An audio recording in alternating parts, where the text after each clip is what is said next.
Welcome, everyone. I want to begin just by thanking you for joining us today.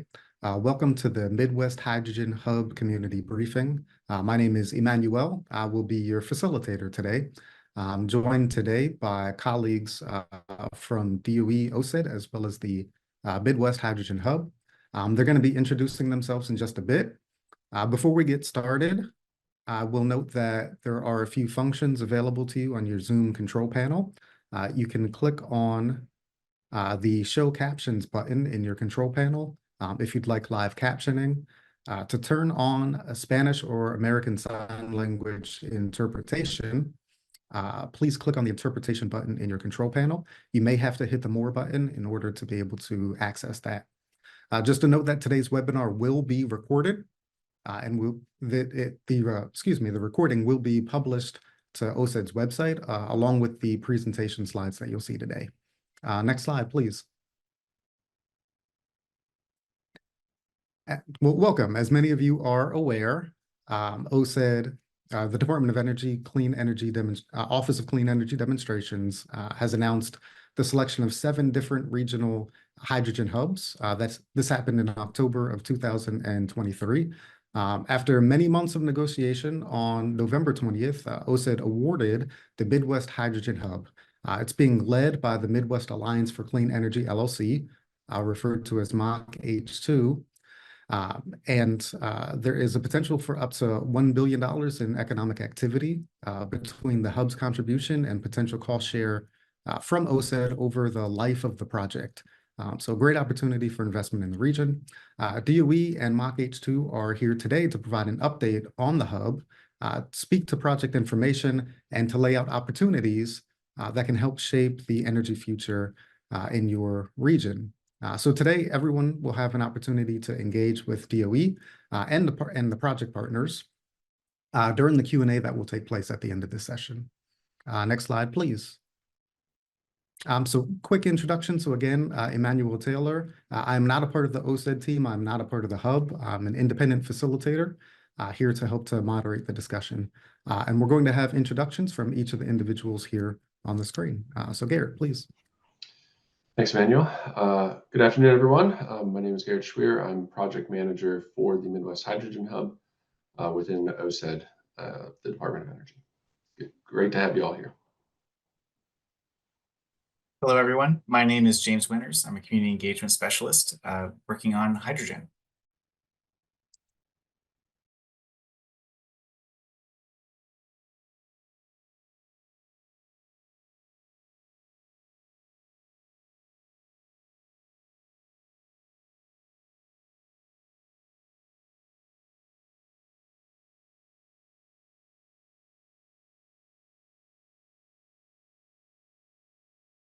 Neil, please.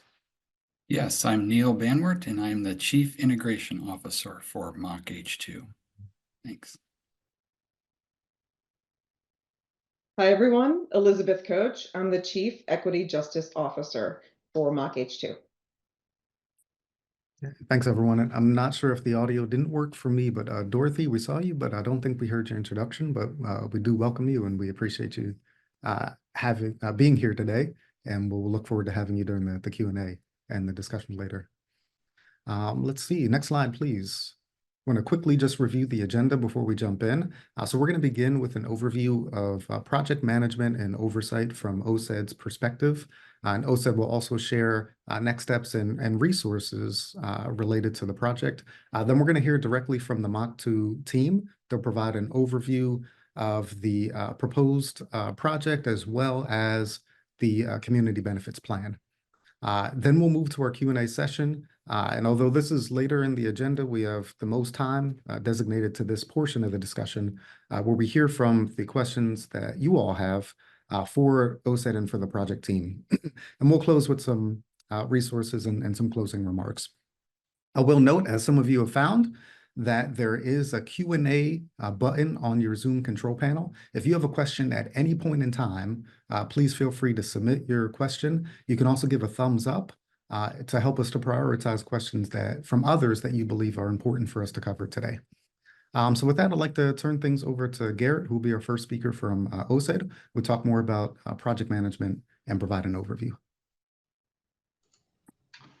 All right, thanks, Manuel. We'll give a brief overview on OSED here. So Congress provided funding through the Bipartisan Infrastructure Law and Inflation Reduction Act to help fund clean energy demonstration projects, including the hydrogen hubs.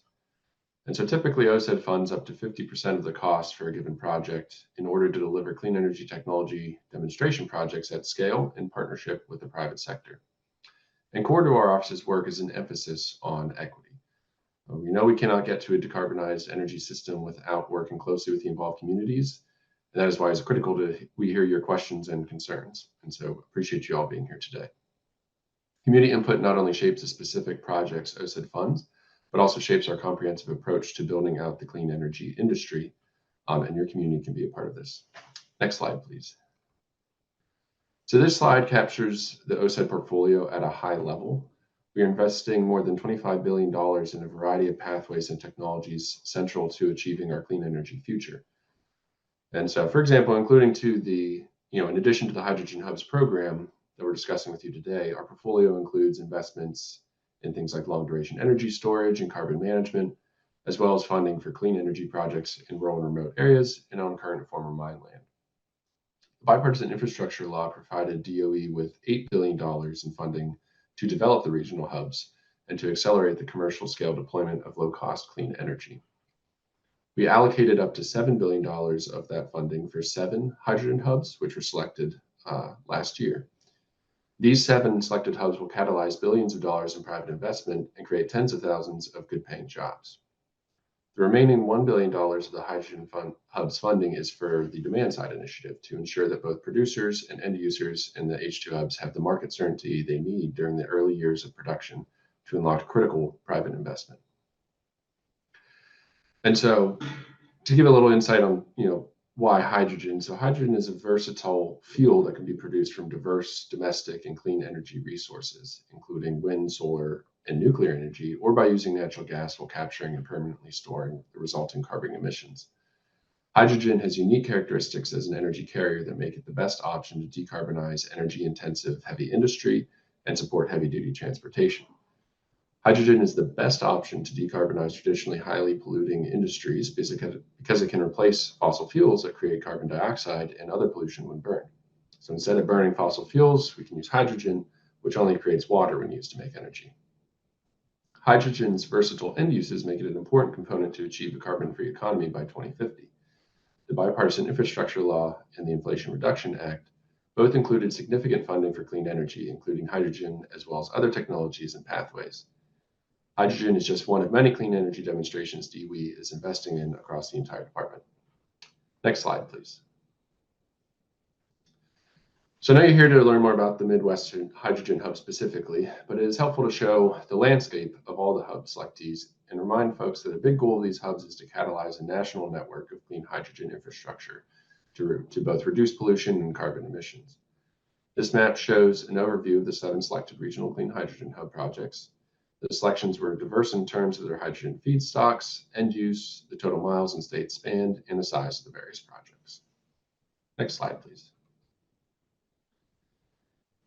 These are a couple overall statistics for the Midwest Hydrogen Hub. So this federal investment is up to $1 billion, which will be matched by recipients to leverage billions of dollars to strengthen local economies, create and maintain thousands of high-quality jobs, and slash harmful emissions that jeopardize public health and ecosystems. The Midwest Hub plans to produce more than 1,000 metric tons per day of hydrogen from diverse and abundant energy sources, including renewable wind energy, natural gas, and nuclear energy. Planned end uses include manufacturing, steel and glass production, power generation, refining, and heavy-duty transportation. The strategic location of the hub in a key U.S. industrial and transportation corridor and the proposed development of transport and storage infrastructure, including pipelines, truck transportation, gaseous storage, liquefaction, liquid hydrogen distribution and storage, and refueling stations have the potential to drive down the cost of hydrogen distribution and storage. The hub is also dedicated to ensuring benefits flow directly to impacted communities, creating thousands of new quality jobs, reducing greenhouse gas emissions by approximately 3.9 million metric tons per year, and helping to improve air quality through avoided criteria pollutant emissions. Next slide, please. So this slide details OSED's robust project management oversight, and this is done through a phased approach with a go-no-go point for each phase. This means that a project must meet the agreed upon deliverables for that phase before they can unlock the next chunk of funding. This ensures that taxpayer dollars are properly managed. And I want to point out that the Midwest Hydrogen Hub is currently at the start of phase 1, and only a portion of the funding has been awarded at this point. So most of the money won't go out the door until phase 3, which is the construction phase, which is several years down the road. And the projects within this hub can move through the phases on somewhat independent timelines. For phase 1, some of them could take up to 18 months to progress. I believe that is my last slide. So thank you. I look forward to the questions in a moment, and I'll turn it over to Manuel and James. Thank you, Garrett. I just wanted to briefly mention that I'm actually a remote employee for OSED. So I live and work within the Midwest Hub region. My family moved to Valparaiso, Indiana in 2015. When I first moved here, I worked for the Northwestern Indiana Regional Planning Commission, or NRPC, serving Lake Porter and LaPorte counties. So for me, the Midwest Hydrogen Hub is personal. It was a major reason why I was drawn to OSED. Living and working in Northwestern Indiana, it's important to strike a balance between economic development and environmental protection. And the Midwest Hydrogen Hub is uniquely positioned to strengthen our economy and protect our environment. I want to talk a little bit about some of the specific type of benefits that OSED and MACH-H2 are seeking to create in Midwestern communities. All OSED's programs, including the Hydrogen Hubs program, are required to have community benefits plans, or CBPs. CBPs have 4 interdependent parts. First, community and labor engagement, which seeks to involve those impacted in decisions that affect them. Second, diversity, equity, inclusion, and accessibility, or DEIA, which seeks to help build a clean energy economy reflective of all Americans. Third, investing in the American workforce. The focus of this is to help build the skilled, long-term workforce needed to power the energy transition. And finally, the Justice 40 initiative, which creates a goal that 40% of the overall benefits of certain federal investments, including those in clean energy like hydrogen, flow into disadvantaged communities. Each hydrogen hub is required to develop a CBP to ensure that local communities and workers are engaged in these projects from the outset and receive concrete benefits. And OSED will provide robust project management and oversight of the planned implementation throughout the project lifecycle. Next slide. Strong community benefit commitments, or CBCs, must have certain characteristics. Awardees must go beyond a vision or assessment into including actionable goals, outcomes, and implementation steps supported by adequate money, people, and time resources. The awardee must include mechanisms for accountability to and transparency with impacted communities and propose clear metrics to measure success. Proposed actions must align with the needs and priorities of impacted communities. These commitments must demonstrate how the project design will minimize and mitigate negative impacts and harm, especially to already overburdened communities. They must have a plan for creating quality jobs, equitable access, and investing in workforce development. I want to reiterate that the CBPs submitted at application have changed significantly. Community benefits commitments are a living document and must evolve in response to community and worker feedback over time. I also want to emphasize that OSED's role is oversight over CBCs. OSED might help facilitate some of the engagements, but the recipient is going to be conducting most of the engagement. Next slide. To give an update on the current status of the Midwest Hydrogen Hub, Phase 1 has now been awarded, so the hub will begin to carry out the agreed upon activities over the next 18 months. Phase 1 includes planning, design, and community and labor engagement activities. Each technology provider will be responsible for planning and development of their respective facilities, while all hub collaborators will contribute to community benefits activities. Negotiations over the Phase 2 award will consider the status and quality of implementation during Phase 1, including community benefits commitments, which will be updated to reflect key learnings and developments as community feedback is collected and incorporated. OSED's funding actions are subject to compliance with the National Environmental Policy Act, or NEPA, and other requirements including the National Historic Preservation Act and the Endangered Species Act. these projects are still very early on in the planning phase, and we need your input to help shape the hub and community benefits commitments for these projects. Before we hear from Mock H2, I want to take some time to make sure that you know where our next engagement touchpoints will be, as well as how to get in contact with us going forward. Next slide. This slide shows you the path of engagement from when a project applies to OSED for competitive funding to when it is awarded and moves through the project management phases. These hubs will take many years to come to fruition and will have to pass through several stages before any construction activities start. We can't give specific timelines yet because each project within the hub will be different, and also because this can shift significantly as the projects progress. We've listed concrete ways you can get involved here in phase 1, including reaching out to the hub or DOE directly and attending the virtual briefings. Let us know via email if you'd like to receive additional information about future local engagement plans. Engagement will be ongoing throughout all of these phases, and one of DOE's oversight roles is to ensure that meaningful ongoing engagement continues regularly in each phase. Between each phase, DOE will assess the project's progress, including the quality of community benefits implementation, and will make a decision about whether or not the project should receive additional funding. And finally, in addition to these mechanisms, all hydrogen hub projects are subject to NEPA, which includes robust public participation processes. These processes will occur during phases 1 and 2. Next slide. These briefings are just an early but important step in broadening engagement between DOE, the selectees, and communities impacted by these projects. Information and details on all the hub-specific briefings is provided on our website. This is OSED's 4th post-award community briefing. Information about the previous briefings, including recordings and slides, are available on the local engagement webpage. And information about future briefings will be posted there as applicable. Next slide. You can also find the Mock H2 website at mockh2.com. Next slide. These next 2 slides showcase just some of the resources DOE has to offer regarding the Hydrogen Hubs program. Slides will be linked at the local engagement webpage in the next couple days. Next, we will pass it on to the awardee, the Mock H2 team. Next slide. Thank you. Yeah, thanks so much, James. And thanks for the Mach 2 team. We're happy to congratulate you on reaching this phase 1 award milestone. OSED is looking forward to continuing to work with the hub team over the course of phase 1, which is expected to last up to 18 months as the hub carries out planning, analysis, and design activities in addition to stakeholder and community engagement across Illinois, Indiana, Iowa, and Michigan. This phase 1 is just the beginning of a much longer process. The OSED award amount for phase 1 is $22.2 million, which is being matched with hub investment for a total of $51.7 million estimated for phase 1.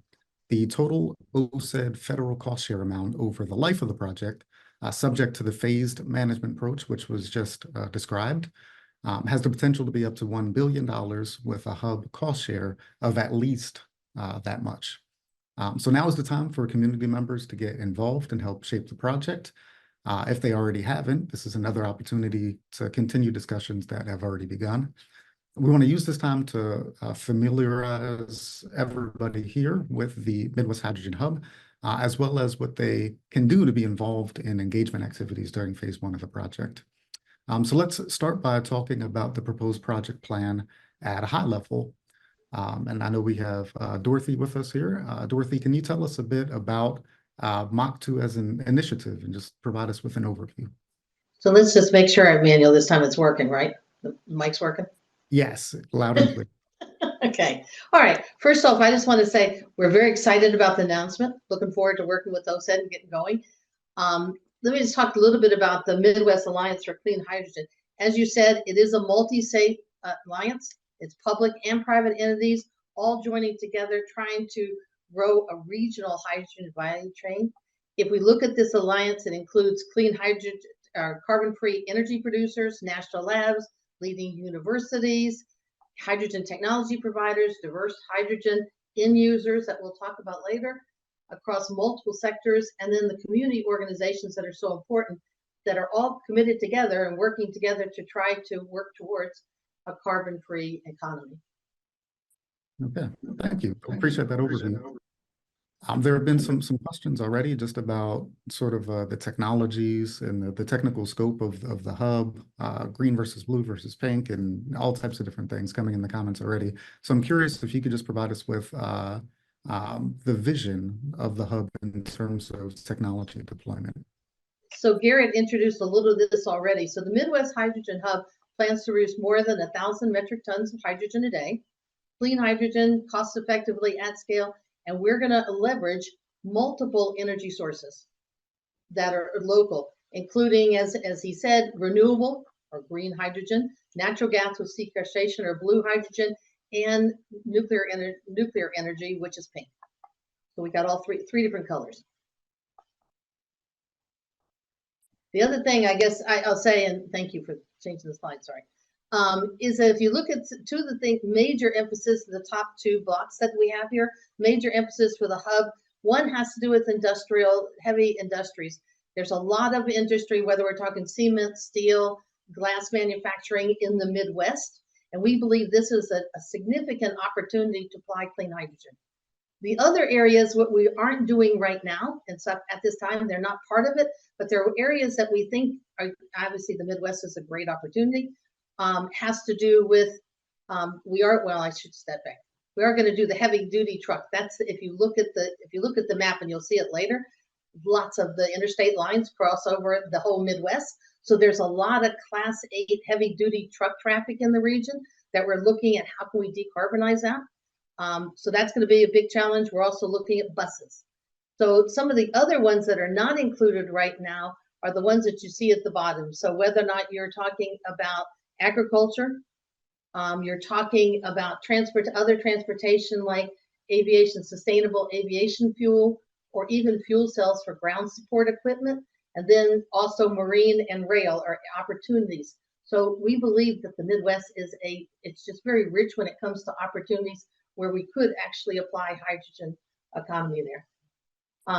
It was mentioned already before, if we decarbonize these sectors in the Midwest, we believe that you could reduce carbon emissions by approximately 3.9 million metric tons per year, which is equivalent to the annual emissions of about 850,000 gasoline powered cars. And again, the end goal is to improve the air quality there. So. Fantastic. So there have been some questions already about some of the specifics related to these projects. There have been, some hydrogen projects that have been announced and been canceled and things like that. And we know that, the hub is an evolving effort. So I'm curious about what you can say definitively at this point in time about the projects and the specific locations for the hub. Sure. Well, I'll take over from here. Thank you. The Midwest Hydrogen Hub is just determining the potential siting options across the 4-state region of Illinois, Indiana, Iowa, and Michigan. And we're also excited about the potential to expand this hub over time to other Midwestern states. And so the map that you can see shows the preliminary site locations for our 9 proposed projects. And note, these locations are subject to change, but we do anticipate finalizing the preferred locations during phase 1, which Garrett talked about earlier, sort of this 12 to 18-month time frame. I'll also note that MACH-H2 and our project partners are really looking forward to what we expect to be final guidance from the United States Treasury Department on the hydrogen production tax credit, and this is called the 45V. So really looking forward to that happening in short order. So now I'm going to give a brief explanation of the envisioned activities at these 9 project locations. And I'll start with project number 1, and this is where Constellation plans to construct a new electrolysis facility to produce clean hydrogen via proton exchange membrane, or PEM. This site number 1 would also include above ground storage for gaseous hydrogen at the same site. End uses here could include hydrogen fuel cells, liquefaction, and distribution. So that's project number 1. I'll move to project number 9 because it's in very close geographic proximity, but this project is with Nicor Energy Ventures, or NEV, and NEV, through its affiliate Nicor Gas, plans to construct about 25 miles of dedicated pipe to transport gaseous hydrogen from the potential nuclear-powered electrolysis production plant, so project number 1, to end users in LaSalle County, Illinois. In addition, Nicor Energy Ventures plans to explore the potential need for on-site hydrogen blending infrastructure at the end user site to support industrial carbonization. And of course, this project is subject to Nicor Gas working, Nicor Energy Ventures working with the Illinois State Legislature and the Illinois Commerce Commission to enable the regulated transport of clean hydrogen.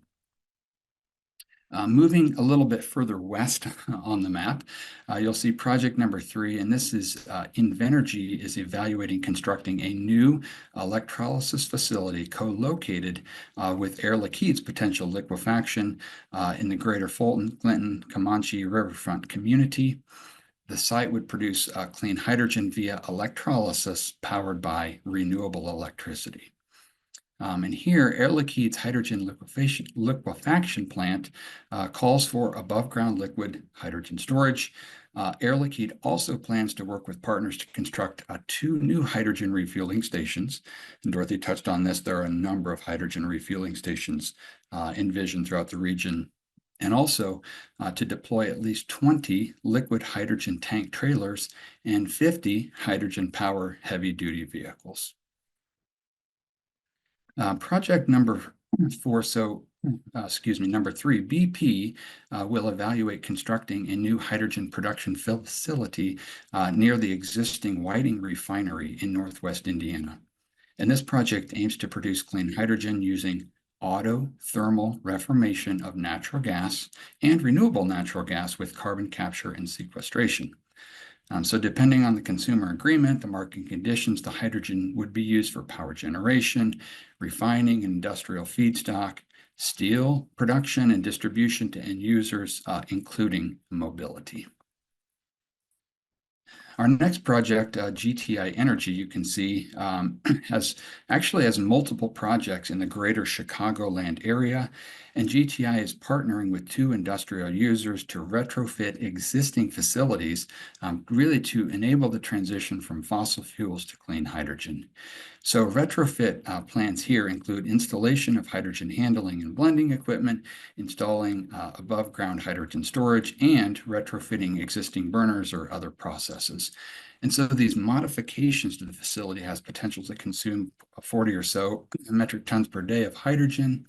GTI Energy also is going to work with transportation partners to construct 2 new hydrogen refueling stations to grow to more than 3.5 metric tons of hydrogen per day. And the project would also coordinate with private fleets to deploy at least 5 heavy-duty Class 8 hydrogen powered trucks. So across the state lines up in Michigan, we got some exciting projects up there. The Michigan Department of Environment, Great Lakes and Energy, also known as EAGLE, aims to partner with the American Center for Mobility, ACM, to construct a new electrolysis facility in Ypsilanti, Michigan, so just west of Detroit. The facility here is expected to produce clean hydrogen from renewable electric power. EAGLE, again, the Michigan Department of Environment, Great Lakes and Energy, also plans to construct the hydrogen truck stop of the future in Detroit, developing a state-of-the-art clean hydrogen refueling station with on-site hydrogen storage. And the project aims to deploy 15 medium or heavy-duty powered vehicles.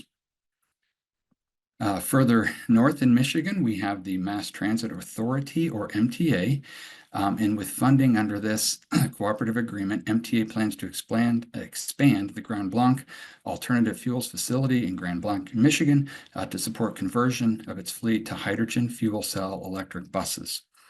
MTA serves a 650 square mile rural Michigan, Genesee County, and the city of Flint. So this facility expansion would really improve the clean hydrogen production via the proton exchange membrane electrolysis, and also enable greater fueling capacity. The project also calls for construction of a new hydrogen station with at least 3.4 metric tons of storage and deployment of at least one hydrogen-powered bus.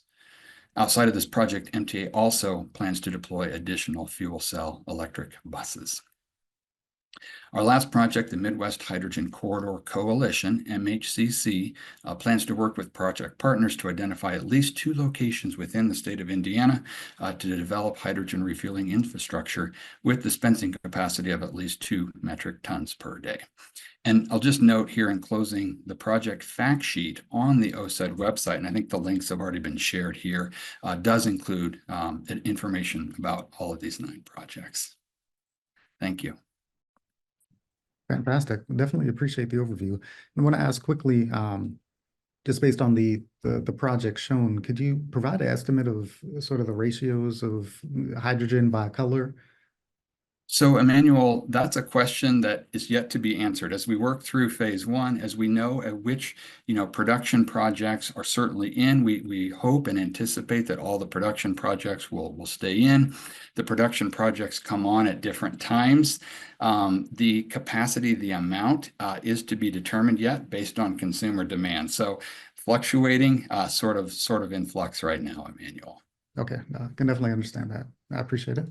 I want to shift gears quickly and just talk a bit about community benefits commitments. So these are a key component of OSED's project management approach, the process that they use, and a key determinant of the hub's progression through the different phases of federal funding. As I think one of the questions had mentioned too, the ability to progress is dependent on these community benefit commitments. So we know that these are updated at the end of each phase to reflect key learnings and developments as the project continues to grow, and specifically as community feedback is collected and incorporated as well. So these commitments aim to mitigate potential impacts of the hub and maximize local community benefits. MACH-2 has set strong commitments related to DOE's core 4 different policy priorities, which were described earlier, and that are a part of the community benefits plan. So I'd like to go through each of those 4 different categories and talk about them one by one. And so to begin, let's start with community and labor engagement, an area that we've already received a few questions about. And Elizabeth, thank you for being with us. I'm wondering what you can share about the hub's commitments related to community and labor engagement. Thanks so much, Emmanuel, and thanks for moving ahead with the next slide. I was going to ask for the next slide. So the MACH-2 CBP team is preparing to launch community engagement activities within phase 1. We continue to identify stakeholders across and near proposed project sites to ensure that all key stakeholders are aware of engagement opportunities moving forward. We certainly share OSED's commitment to the principles that you had just laid out, Emmanuel. Thank you very much, and that James talked about earlier. And I'm going to start with the community advisory mechanisms because they're really a key part of this equation. So the community advisory mechanisms are planned to be developed at both the hub and project level, and they're intended to foster meaningful participation of impacted communities and stakeholders. Now, at the hub level, a community benefits working group will advise MACH-2's management team and its board on matters that are related to, but also to help the hub meet goals around job quality, energy equity, environmental justice goals. These include things such as robust workforce development, employment opportunities through mechanisms such as registered apprenticeships, pre-apprenticeship programs, thinking about safety, preparedness, response as well, maximizing those benefits and minimizing any negative impacts for communities. And of course, importantly, is going to be the public data sharing. Across different projects, community liaisons will be launching advisory councils, number 2 on this slide. These will ensure local priorities inform the Midwest Hydrogen Hub's project goals and activities. Specifically within phase 1, each project sponsor will lead or participate within MACH-2's community advisory councils, which will have charters that defines their purpose, roles, and expectations for members and that decision-making process as well. So these activities for the community advisory councils will include things such as engaging with communities that are relevant to the project, including emergency responders and fence line communities around education and awareness of the benefits of clean hydrogen. Sharing local knowledge and experiences and input on community priorities. We want to hear from these communities so that we can also share benefits and mitigation measures that are being considered by the project themselves. We want to be able to partner with educational, training, labor partners, minority serving institutions, and we want to share project scope, impacts with community stakeholders and partners for each of the projects. So those community advisory counselors are going to be key for that engagement process. The community liaisons will plan to conduct two-way engagement with key stakeholders through various methods. And our goal is to have tangible outcomes. Engagement methods may include things such as facilitated sessions, virtual town halls, online surveys, online open houses, streaming of live meetings, and social media dialogue, among many others.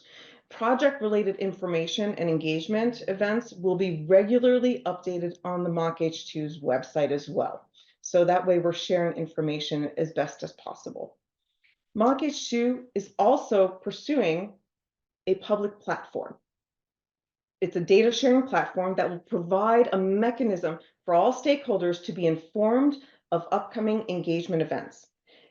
They can view project performance metrics, provide feedback, and participate in surveys and polls. In phase one, though, this platform, in combination with our community benefits website, will include things such as basic project information once those are determined, information about community advisory mechanisms, recommendations, responses, and project status updates as well. So there's a lot coming up. We haven't gotten started. We're looking forward to really getting started. Thanks, Emmanuel. Fantastic. So from what I'm hearing, and I want to reiterate because there were a number of questions on this, it sounds like the community benefits plan, the metrics, progress, the intention is to make all of these things available on a public website where folks can go to find all that information. Well, the data sharing platform, I want to be clear, is a phase one end goal. So there's going to be a lot more as part of that. However, we have other means of sharing information. So that's why it's important for us to engage with as many stakeholders as possible. We have our website, we have social media as well, and we do have our connections. And we are working across the different states to ensure that stakeholders are part of this process. Okay, great. Thank you. I appreciate that clarification. I want to talk a bit about the community benefits commitments, right? And so we have these commitments and know there's a desire to move towards more concrete agreements. And I'm wondering if you can talk a bit about the efforts that are being made to move in that direction. Absolutely. So the community liaisons, which I mentioned earlier, for each of the projects, plus we'll have some community labor engagement leads across the different region. They're going to work with the stakeholders and the production site project teams, as well as the community advisory council specific to the hub during phase one to craft, negotiate, and progress through developing, executing impactful and binding community benefits agreements. And so those are going to be specific to those project sites. Now, on the other hand, we have Constellation, we have Eagle. If you remember all the projects that Neil went through, MTA, NICOR, GTI, MHCC, Invenergy, Air Liquide, they are also going to pursue and negotiate towards workforce agreements or leverage any existing applicable agreements prior to construction, which we know is phase 3, to ensure that sufficiently skilled and trained workforce will be ready and available. So all of the project sponsors are committed to these actions in phase 1. Fantastic. No, that sounds great. I'm wondering if you can talk a bit about some of the impacts that you're expecting then from the labor perspective and how you're working to create quality in jobs and invest in the local workforce. Absolutely. It's a really pivotal and important central foundational part of our hub. MOC-H2 is anticipating creating 12,000 jobs in construction and permanent operations over the project's lifetime. So we're talking across the 4 phases. And we're going to use an approach to workforce development that will be shared by input from collaboration with labor and workforce development organizations, as well as other relevant stakeholders. So initially, this approach will include things such as removing barriers to job and workforce development opportunities, recruiting and training that focuses on underrepresented groups and underserved communities, providing quality jobs that provide benefits, learning, and advancement opportunities, ensuring that we have wraparound services that will overcome challenges with participating in training, things such as childcare and transportation, upgrading basic skills to make workers eligible for higher paying jobs, establishing commitments to diversity, equity, inclusion, and accessibility, commitments to job safety, to structured education and advancement opportunities for all workers. In phase 1, Mock H2 is also going to define initial plans for health and safety committees for workers, retention and advancement strategies, and as well as continue to develop workforce education and training partnerships in collaboration with labor organizations. Thank you, Emmanuel. Absolutely. Okay, I am noticing the time, so we're going to try to move quickly. We do still have 2 more aspects of the CBP that I think are important to discuss explicitly. So I want to talk a bit about Justice 40. And in particular, there are many questions that have come in wanting to better understand Mock H2's J40 commitments, and also specifically, if you could touch on this, how those will endure, just given a potential change in administration. So we want to understand what the plan is and what that's going to look like in the future, if you could help us to better understand. Thank you. So Mock H2's Equity Justice Office will oversee the implementation of Justice 40 initiatives, tracking them, measuring them, reporting the data across all of the community benefits commitments to ensure that Mock H2 as a hub's continued commitment is promoting shared prosperity and minimizing any negative impacts to those marginalized communities. During phase 1, we're going to update our initial J40 assessment and implementation strategy so that we can estimate potential benefits and identify potential monitoring and mitigation strategies, including issues for like water use, air quality, hydrogen safety, environmental impacts of clean hydrogen, construction impacts such as noise, traffic congestion, environmental impacts, and emergency response. The hub will also seek input from community advisory mechanisms on the initial assessment and implementation strategy. These are all part of phase 1, and regardless of administration change, these are the things that we are committed to in phase 1. That is very helpful to hear and to better understand. Can you also talk just a bit about commitments related to diversity, equity, inclusion, and accessibility, and sort of under the same circumstances as well? Absolutely. I know this is a big question for everyone. So the hub will agree to DEIA goals and develop a strategy for our entrepreneurship program. We are very much focused on economic opportunities that go beyond the traditional approach. And so for us, our entrepreneurship program is key to DEIA success.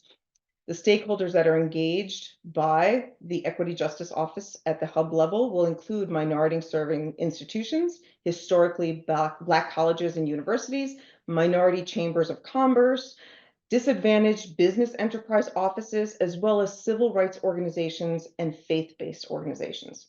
The hub will establish partnerships with these organizations to support two-way engagement with local communities and to meet workforce development objectives.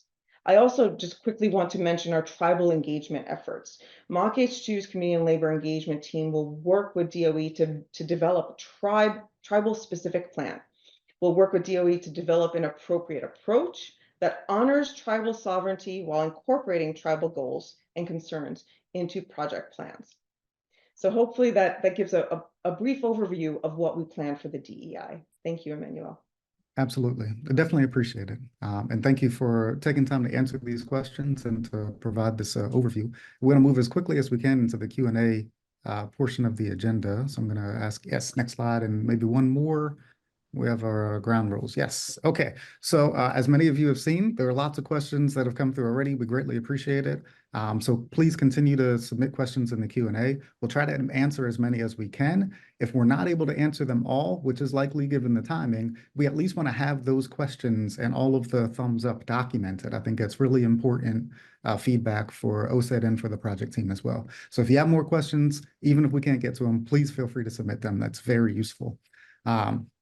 In terms of ground rules here, say be respectful. We just don't want any inflammatory or like violent language and personal attacks and things like that. And from reading the questions so far, you all have been great and really appreciate the quality and the depth of the engagement here. We're going to go ahead and jump in. And so I'm going to invite all of our past speakers to turn video on at this point in time. We're going to unmute just one at a time, though, just to make sure that the line stays open for our interpreters. Appreciate that. We're going to try to jump in with as many questions as we can, and we'll take a look at some of the priority here. So there have been, and to be clear too, I'm going to try to summarize and maybe group some questions together. So I may not be able to address all of these questions verbatim, but I'll try to do my best to represent the questions that have been asked. So there have been a number of questions that were asked related to engagement.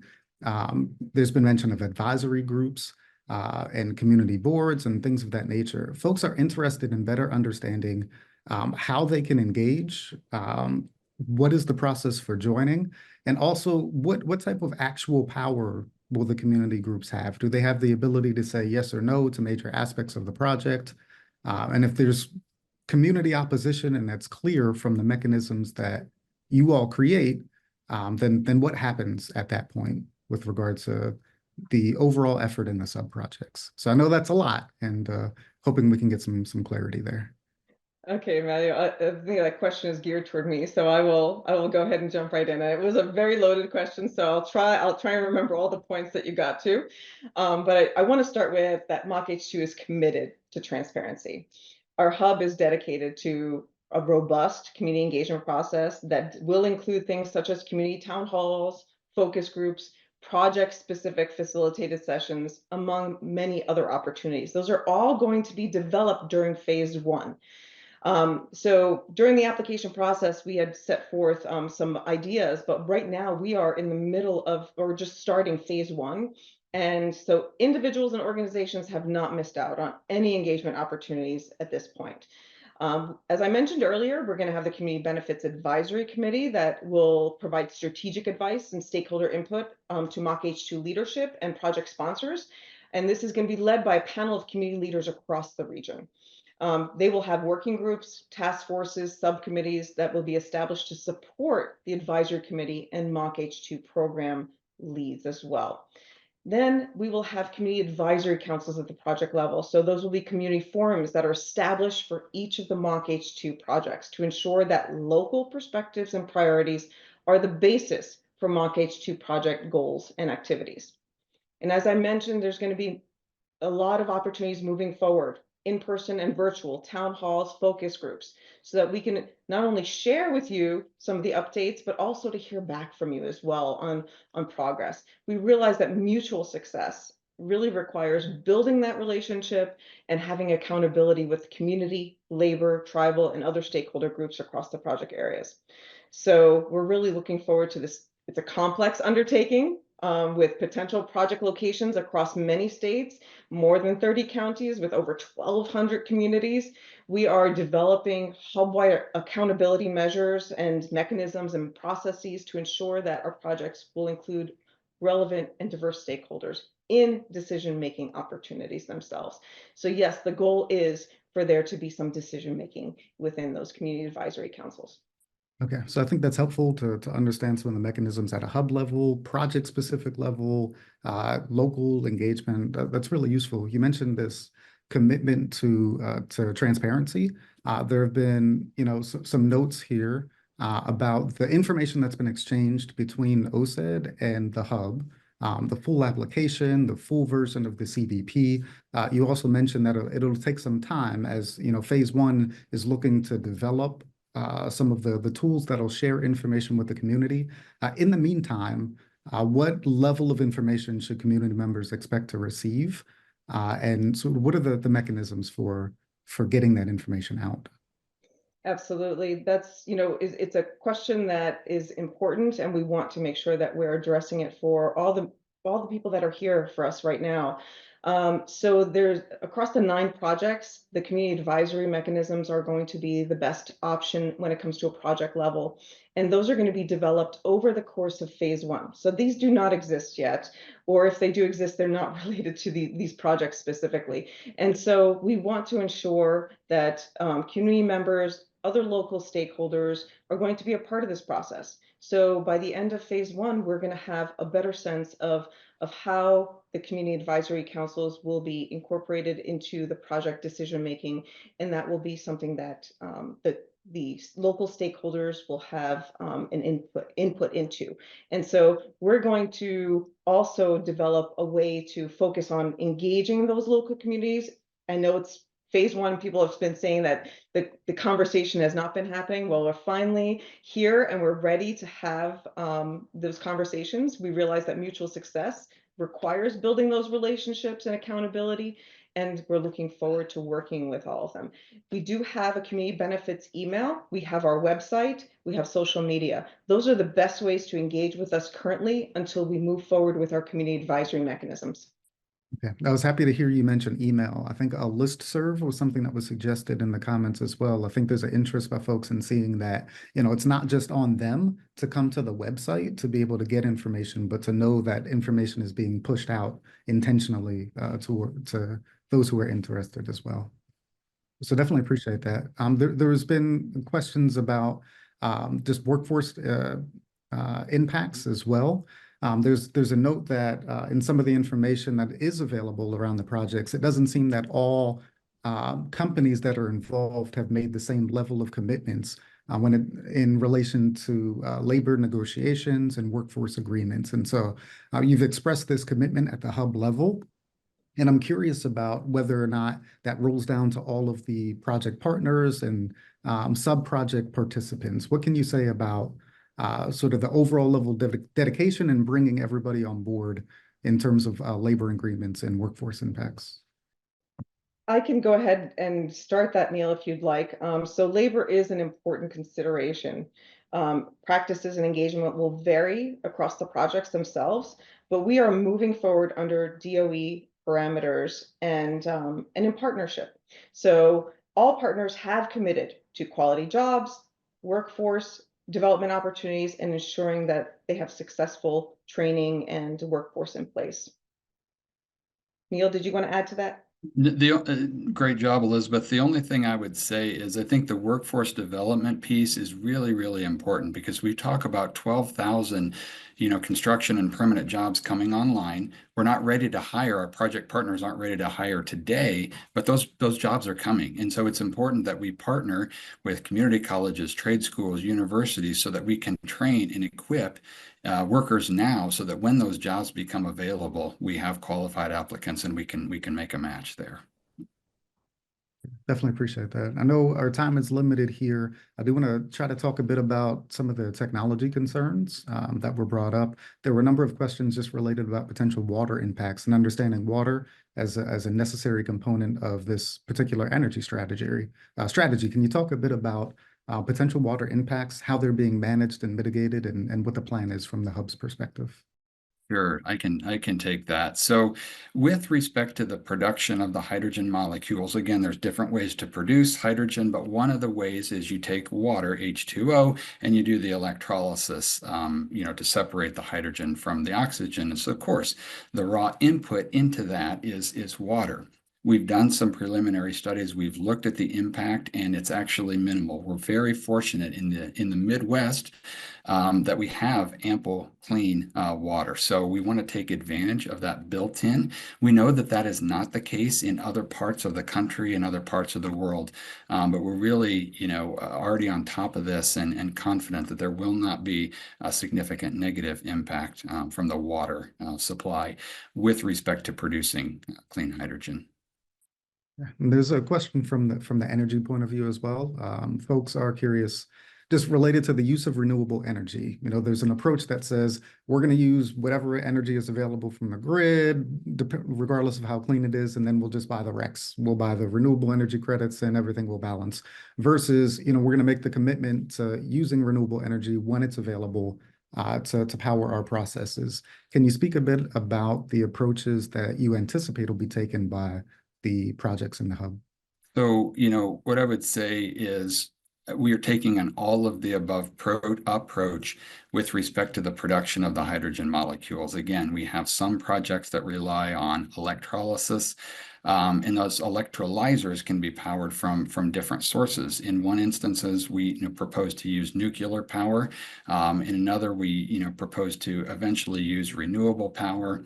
Another production process involves natural gas as an input. So different, sort of different inputs, but the output is the same. You know, we're producing clean hydrogen.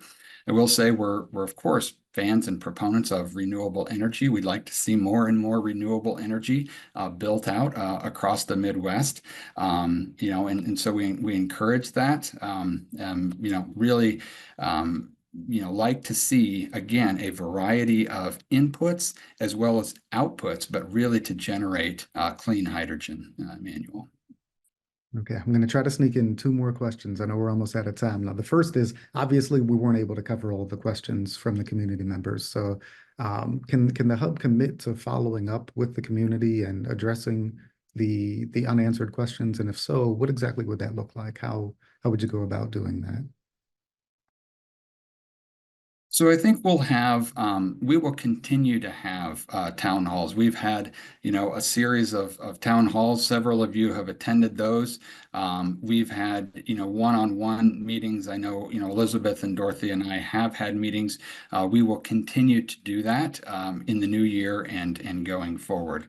I don't know, Elizabeth, Dorothy, if you have other things you'd like to add to that. Well, and I'll agree with that. I think that one of the things we do is we'll kind of brainstorm what's the best way to get it out there, but we can commit to go through the questions, look at the different questions and figure out what is the best pathway for us. Maybe it's things that we can post, or maybe there's things that we literally do a follow-up, as you said, with the town hall and just answer some of the questions, or we actually put something out as far as a push out an email and things. But let us take the first step is we'll go together with OSED and get the questions and things, and then again, you've already started vending some of them in different topics, but we'll look at those and try to get those responses out. I can't give you a date exactly what the holiday's coming, but we'll work on that, try to get that out, and it'll be stepwise, meaning we'll do it in multiple dates. All right, thank you. I don't want to get yanked away here, but beforehand, I just want to ask, because there's a question that's come up many, many times. J40, DIA, many of these were Biden administration priorities. And, it's obvious we're going to have an administration change. And folks are wondering to what extent that's going to impact the future of these projects. So it'd be great, perhaps, if we could hear from the OSED team quickly, just about the plan moving forward. Yeah, definitely understand the interest in understanding that. I think OSED has commitment to following through with our mission. A lot of these requirements are codified in both, our operating procedures in the bipartisan infrastructure law and OSED's procedures, as well as the, our contract that we have, our cooperative agreement that was established between us and the Midwest Hydrogen Hub. So those are part of everything. They're baked into it.